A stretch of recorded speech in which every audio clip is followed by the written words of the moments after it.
നമ്മൾ അധികമായി കാപ്പി കുടിച്ചിട്ടുണ്ടെങ്കിൽ നമുക്ക് ക്യാൻസറിന് സാധ്യതയുണ്ടോ? കാപ്പി നല്ലതല്ല എന്നെല്ലാവരും പറയുന്നുണ്ട്.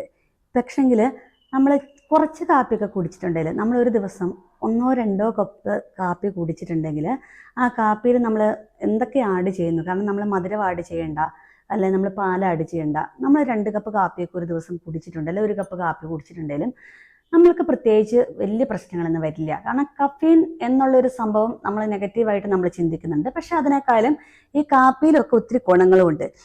കാരണം എന്താണെന്ന് ചോദിച്ചു കഴിഞ്ഞാൽ, നമുക്ക് കോളൻ ക്യാൻസറൊക്കെ തടയാൻ, ചിലതരം കോളൻ ക്യാൻസർ തടയാൻ കാപ്പി നല്ലതാണ് എന്ന് പഠനങ്ങൾ തെളിയിച്ചിട്ടുണ്ടെന്നാണ് നമ്മളൊക്കെ സെർച്ച് ചെയ്ത് നോക്കുമ്പോൾ നമുക്ക് മനസ്സിലാകുന്നത്. പിന്നെ അത് തന്നെയല്ല, ഫാറ്റി ലിവറൊക്കെ തടയാനും പിന്നെ ചിലതരം അൾഷിമേഴ്സ് തടയാനും ഒക്കെ കാപ്പി നല്ലതാണ് എന്നാണ് പറയുന്നത്.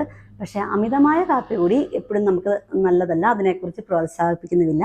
പക്ഷേ ഒരു ദിവസം 1-2 ഗ്ലാസ് കാപ്പി കുടിച്ചിട്ടുണ്ടെങ്കിൽ ആർക്കും ഒരു പ്രശ്നങ്ങളില്ല. അതൊക്കെ ഒരു എന്താ പറയുക, നമുക്കൊരു രോഗം വിളിച്ചു വരുത്തും എന്നുള്ള ഒരു ശാസ്ത്രീയമായി ഒന്നും ഇല്ല കേട്ടോ, ഒരു തെളിവുകളും അതിനെക്കുറിച്ചില്ല.